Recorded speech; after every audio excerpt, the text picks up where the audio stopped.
Kejadian yang menimpa Ade Armando kemarin menunjukkan bahwa kita masih punya PR besar di bangsa ini. Kebiadaban dipertontonkan sedemikian rupa dan yang paling memiriskan ketika mereka melakukan kebiadaban, mereka berteriak takbir atau mengucapkan kalimat tauhid.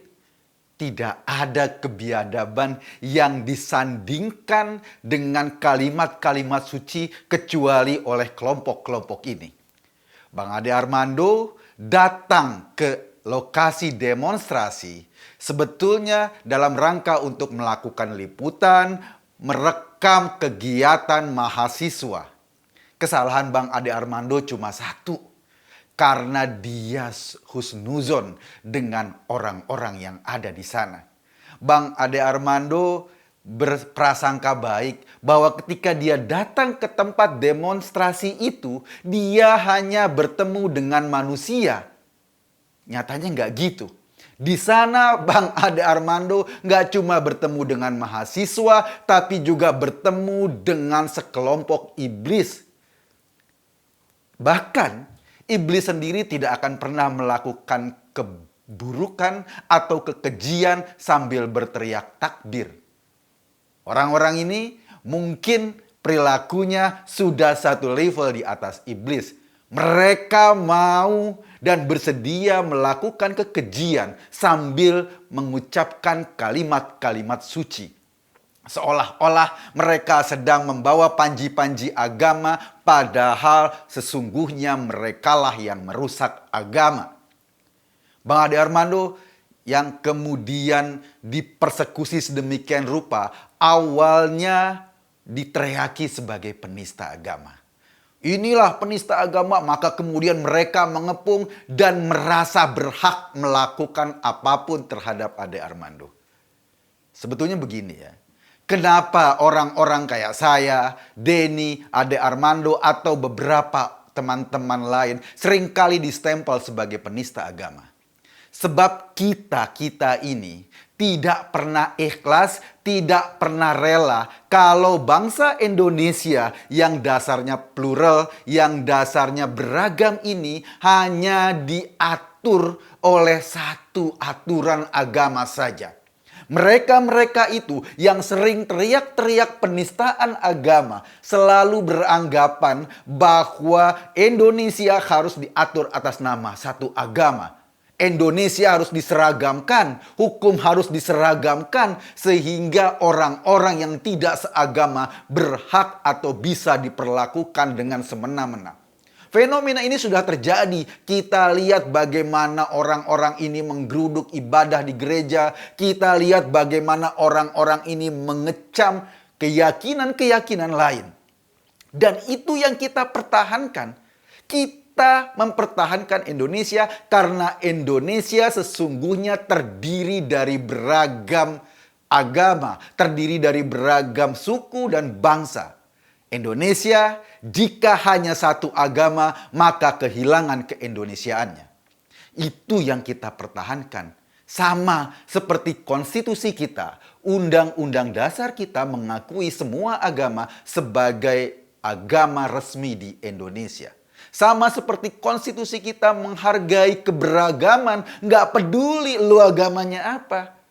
Diperlakukan sama secara hukum, diperlakukan sama dalam ruang pelayanan negara. Tetapi kelompok-kelompok ini selalu saja melakukan perbenturan antara keyakinan agama dengan keyakinan berbangsa. Itu yang kita lawan. Sehingga kemudian kita sering dicap sebagai penista agama hanya karena kita ingin mempertahankan Indonesia sebagai negara yang plural. Hanya karena kita ingin mempertahankan undang-undang dasar kita. Dan cita-cita founding father kita sebagai Indonesia yang berbineka. Itulah makanya stempel penista agama sering distempelkan kepada kami semua. Dan itu juga yang membuat Bang Ade Armando kemarin diteriaki sebagai penista agama. Diteriaki sebagai orang yang melecehkan agama. Padahal sesungguhnya Ade Armando hanya ingin mengatakan bahwa kita di Indonesia menampung semua aspirasi agama. Agama silahkan digunakan di ruang-ruang privat. Tetapi agama tidak harus dijadikan hukum positif kita. Karena hidup kita memang pada dasarnya berbeda-beda agama. Karena stempel-stempel itulah, teriakan-teriakan itulah, Ade Armando dipersekusi oleh binatang-binatang biadab. Kenapa Ade Armando dipersekusi oleh binatang-binatang biadab itu? Hanya karena kecintaannya pada Indonesia. Hanya karena dia ingin mengatakan bahwa Indonesia tempat dia lahir, tempat dia hidup, tempat anak-anaknya hidup, tetap harus dipertahankan sebagai Indonesia yang sekarang. Ade Armando berjuang agar Indonesia tidak menjadi Suriah, agar Indonesia tidak menjadi Libya, agar Indonesia tidak menjadi Yaman, agar Indonesia tetap tegak seperti Indonesia saat ini. Tapi perjuangan ini memang gak gampang. Kenapa? Karena di luar sana serigala-serigala yang sering menunggangi agama selalu mencari celah untuk mengibarkan permusuhan agar mereka bisa menguasai Indonesia. Mereka nggak akan pernah bisa menguasai bangsa ini kalau mereka ikut dalam pemilihan politik yang resmi.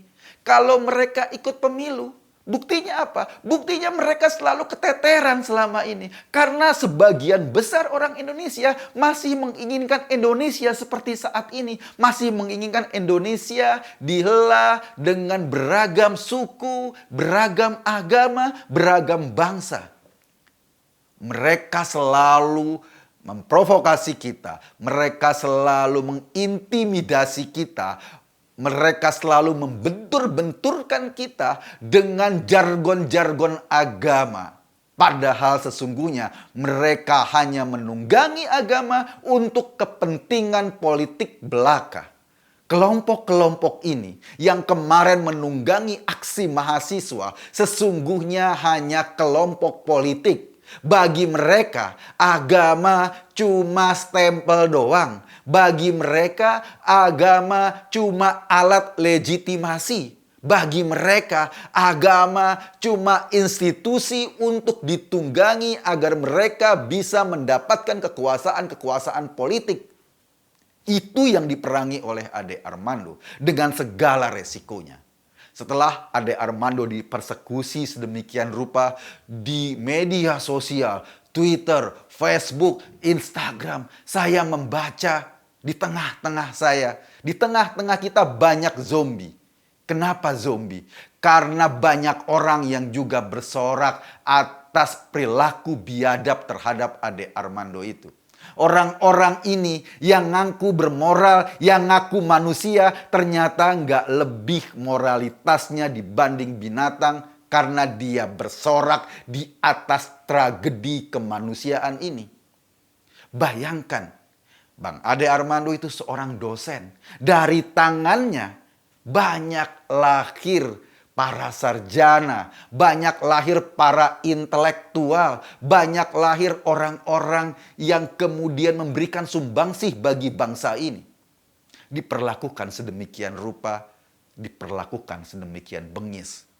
Lalu mereka menyanding-nyandingkan, loh kalau Bang Ade Armando itu dipersekusi, kenapa Anda teriak-teriak? Coba lihat ada laskar yang mati di KM 50. Gila kan? Mereka membandingkan laskar yang mati di KM 50 karena menembaki polisi dan polisi balas menembak dengan kasus Ade Armando. Bedanya pada KM 50 aparat yang menangani kejadian itu diberikan legitimasi oleh undang-undang, diberikan wewenang oleh undang-undang untuk melakukan tindakan. Sementara para binatang yang kemarin mempersekusi Ade Armando sama sekali tidak punya hak, tidak pernah diberikan legitimasi oleh undang-undang untuk melakukan atau untuk mengambil tindakan kepada orang lain.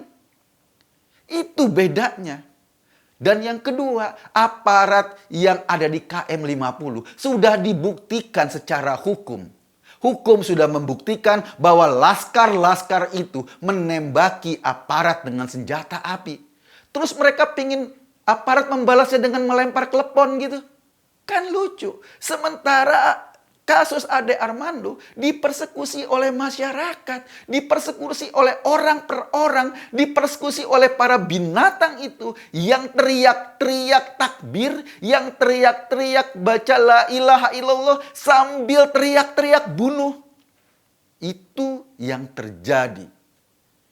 Karena apa? Karena sesungguhnya demokrasi ini batasannya adalah hukum.